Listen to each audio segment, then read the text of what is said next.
Hello bachon, let's read the question. The question says the hypothetical reaction A2 plus B2 is giving 2AB follows the following mechanism. In first step, A2 is dissociating into two atoms A and it is a fast step. And the second step, A atom is reacting with B2 molecule in a slow step and giving AB and B. And then A atom and B atom are reacting together in a fast reaction forming AB.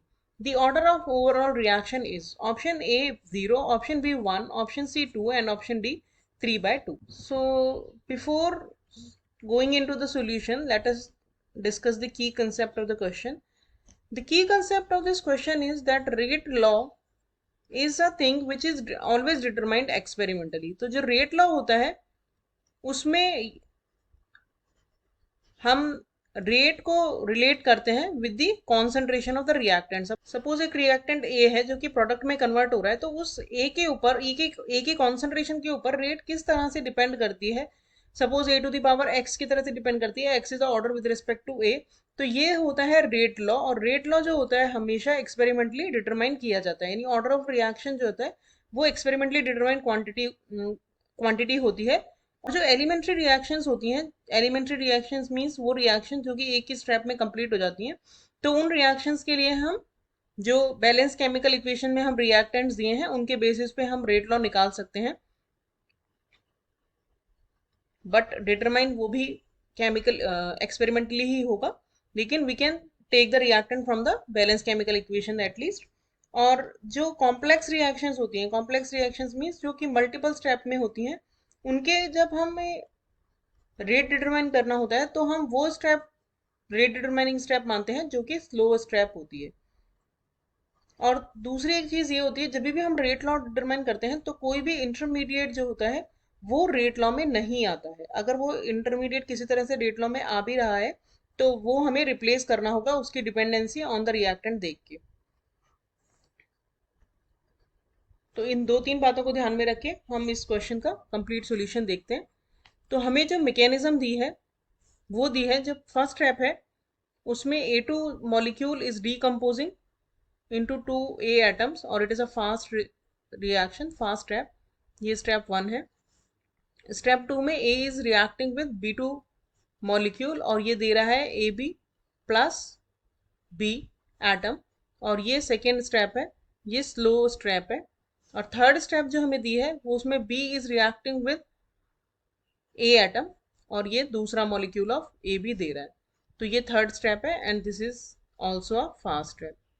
तो overall अगर हम इसमें देखेंगे इसको add करके तो हमें हमारी जो रिएक्शन है वही मिल जाएगी A2 प्लस B2, क्योंकि ये B कैंसिल हो जाएगा और इस तरह से दोनों ए बी यहाँ से कैंसिल हो जाएंगे and we will get 2AB।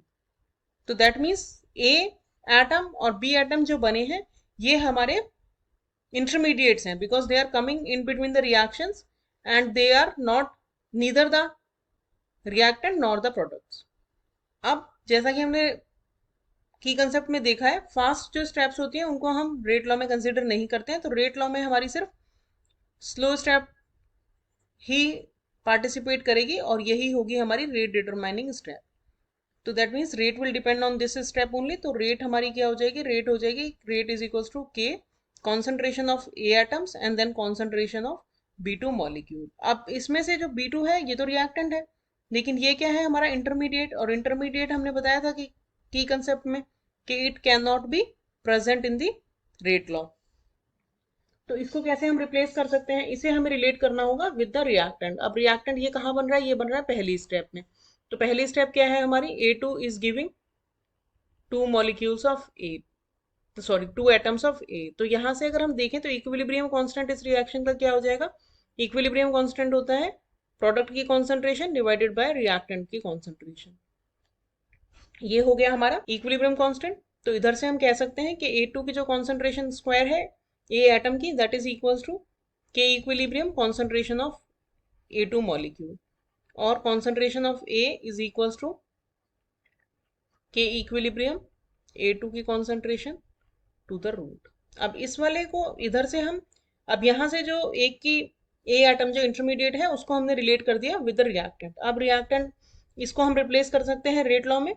तो अब हमारा रेट लॉ क्या आ जाएगा, rate is equals to K into under root K equilibrium under root concentration of A2 का A2 and concentration of B2। ये दोनों ही कॉन्स्टेंट्स हैं, इन दोनों को हम समझेंगे एक अलग नया कॉन्स्टेंट ले सकते हैं। तो जो रेट लॉ फाइनल हमारा हो गया वो हो गया A2 to the power half and B2 concentration. तो ओवरऑल ऑर्डर क्या हो गया? ऑर्डर होता है रिएक्शन का sum of the power of the concentration terms. तो कॉन्सेंट्रेशन टर्म के पावर का सम करेंगे तो ये आएगा 3/2। तो दैट मीन्स हमारा करेक्ट आंसर हो गया option D. Hope you understood the solution well. Thank you.